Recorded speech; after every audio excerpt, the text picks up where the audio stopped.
नमस्कार। आकाशवाणी जयपुर अजमेर से प्रस्तुत हैं प्रादेशिक समाचार।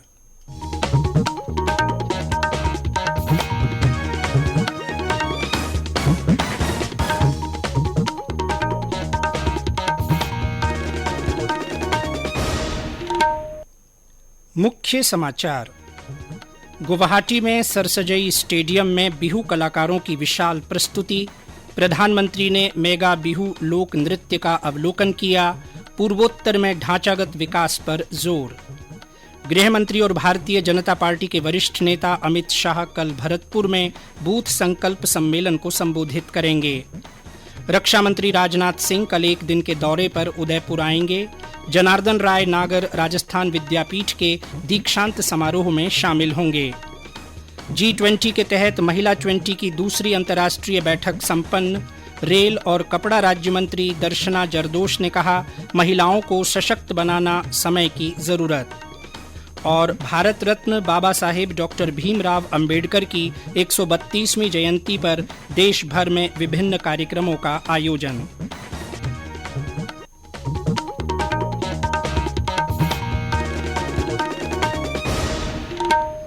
समाचारों के साथ मैं जितेंद्र सिंह पूनिया। और अब समाचार विस्तार से। प्रधानमंत्री नरेंद्र मोदी ने आज गुवाहाटी के सरसजई स्टेडियम में बिहू कलाकारों का अभिवादन किया। उन्होंने मेगा बिहू नृत्य का भी अवलोकन किया। इसमें असम के 31 जिलों के बिहू कलाकारों ने विशाल रंगारंग प्रस्तुतियां दी। इस अवसर पर प्रधानमंत्री ने पूर्वोत्तर में ढांचागत विकास पर जोर दिया। प्रधानमंत्री ने नामरूप में 500 टीपीडी के मेथनॉल प्लांट का उद्घाटन किया। श्री मोदी ने इस अवसर पर कहा, ये उत्सव सबके प्रयास से विकसित भारत के हमारे संकल्प को पूरा करने की प्रेरणा है। आज इसी भावना से असम के नॉर्थ ईस्ट के विकास से जुड़े अनेक प्रोजेक्ट्स का यहाँ शिलान्यास और लोकार्पण किया गया है। आज असम को, नॉर्थ ईस्ट को एम्स गुवाहाटी का और 3 नए मेडिकल कॉलेज का उपहार मिला है। श्री मोदी ने आज चांगसारी में अखिल भारतीय आयुर्विज्ञान संस्थान एम्स गुवाहाटी राष्ट्र को समर्पित किया। प्रधानमंत्री ने नलबाड़ी, नौगांव और कोकराझार में 3 मेडिकल कॉलेजों का भी उद्घाटन किया। प्रधानमंत्री ने आईआईटी गुवाहाटी में Assam advanced health care innovation institute की आधारशिला भी रखी। श्री मोदी ने असम के 1 करोड़ 10 लाख लाभार्थियों को आयुष्मान भारत प्रधानमंत्री जन औषधि योजना कार्ड वितरित किए।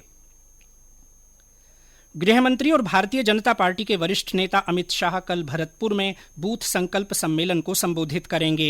एमएसजे कॉलेज खेल मैदान में आयोजित होने वाले इस सम्मेलन में भरतपुर संभाग के करीब 4000 बूथों के अध्यक्ष, प्रभारी, महामंत्री सहित करीब 25,000 कार्यकर्ता भाग लेंगे।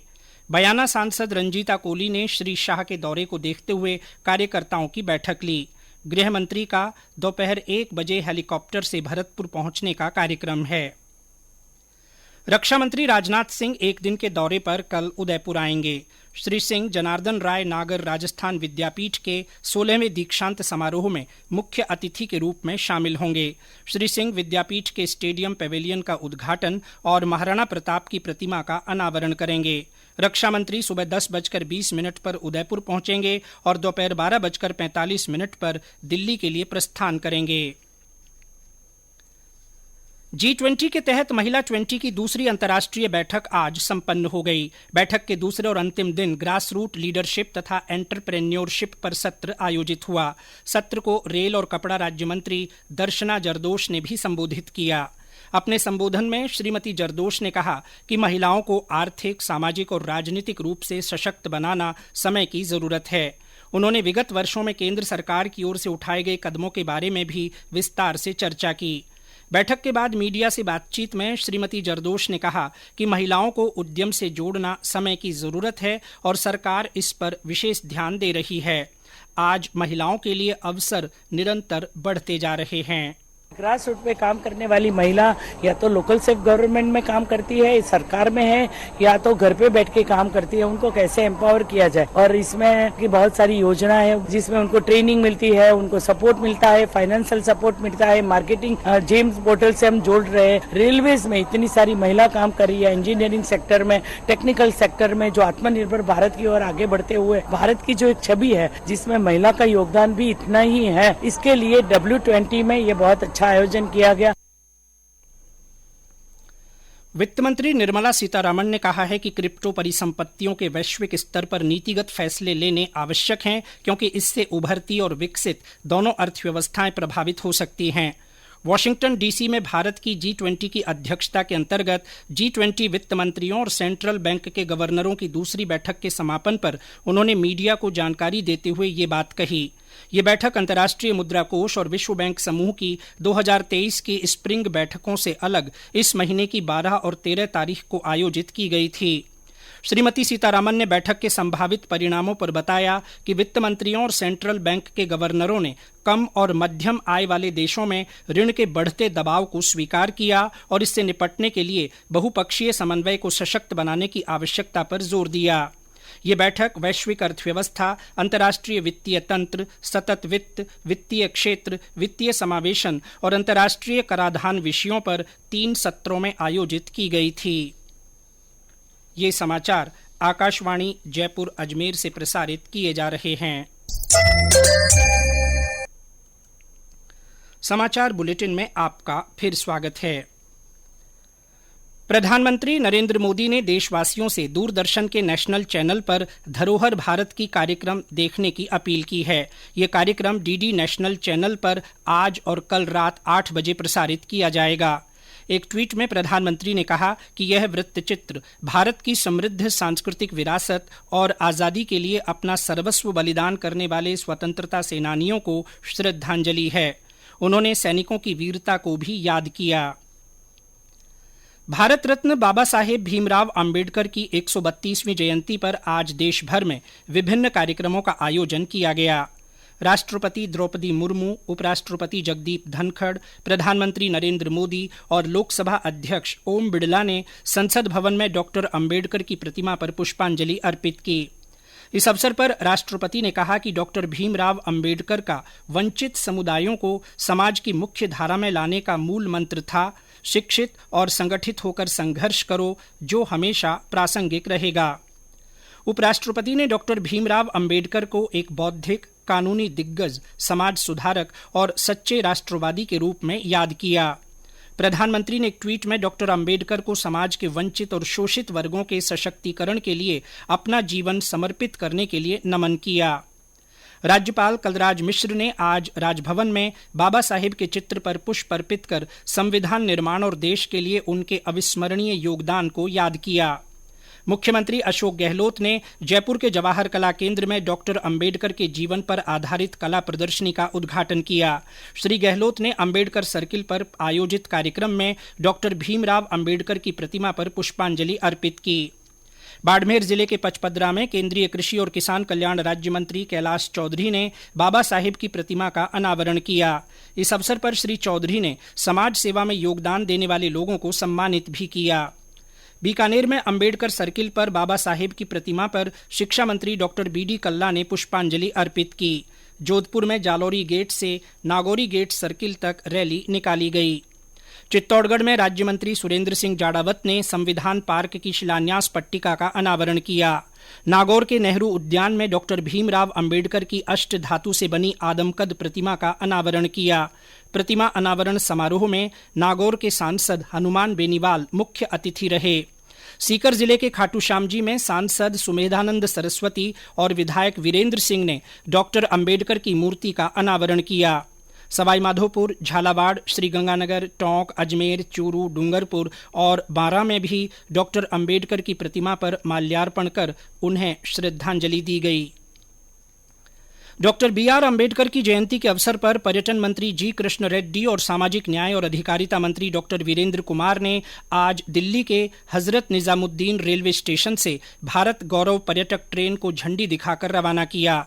इस अवसर पर लोगों को संबोधित करते हुए पर्यटन मंत्री जी किशन रेड्डी ने कहा कि भारत गौरव पर्यटक रेलगाड़ी न केवल भारत की समृद्ध सांस्कृतिक विरासत को दर्शाएगी बल्कि डॉक्टर अम्बेडकर के जीवन और कार्यों की भी जानकारी देगी। इस ट्रेन से पर्यटन को बढ़ावा मिलेगा। बाड़मेर जिले के असाड़ी गांव के कोजाराम मेघवाल को न्याय दिलाने के लिए बड़ी संख्या में लोग आज तीसरे दिन भी अस्पताल में धरने पर बैठे हैं। ग्रामीणों ने आज मुख्यमंत्री के नाम जिला कलेक्टर को ज्ञापन सौंपा। इसमें मृतक के परिवार के 2 सदस्यों को सरकारी नौकरी, मृतक के परिवार को 1 करोड़ रुपए का मुआवजा और नामजद आरोपितों तथा साजिशकर्ताओं को गिरफ्तार करने की मांग की गई है। जिला कलेक्टर लोकबंधु और पुलिस अधीक्षक दिगंत आनंद ने धरना स्थल पर पीड़ित पक्ष से ज्ञापन लिया और प्रतिनिधि मंडल को वार्ता के लिए कलेक्ट्रेट बुलाया है। मृतक को न्याय दिलाने के लिए बाड़मेर में मौन जुलूस निकाला गया।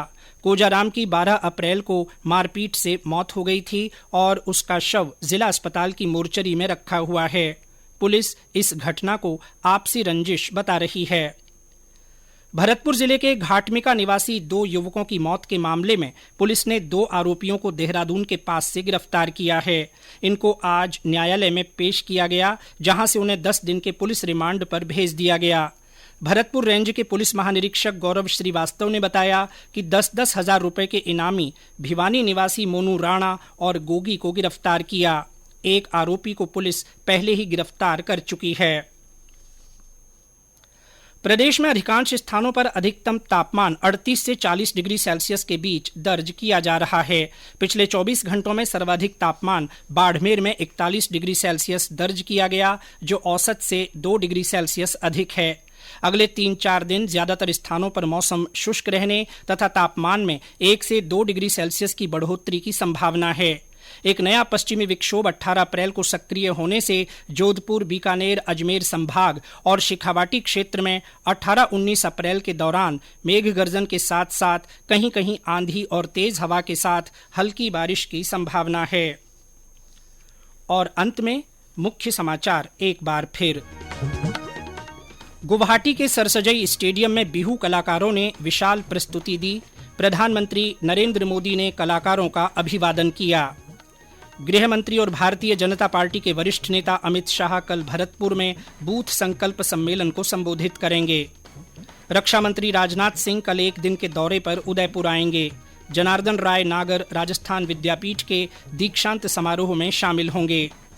G20 के तहत महिला 20 की दूसरी अंतर्राष्ट्रीय बैठक संपन्न। रेल और कपड़ा राज्य मंत्री दर्शना जरदोश ने कहा है कि महिलाओं को सशक्त बनाना समय की जरूरत है। और भारत रत्न बाबा साहेब डॉक्टर भीमराव अंबेडकर की 132वीं जयंती पर देश भर में विभिन्न कार्यक्रमों का आयोजन किया गया। इसी के साथ प्रादेशिक समाचार बुलेटिन समाप्त हुआ। नमस्कार।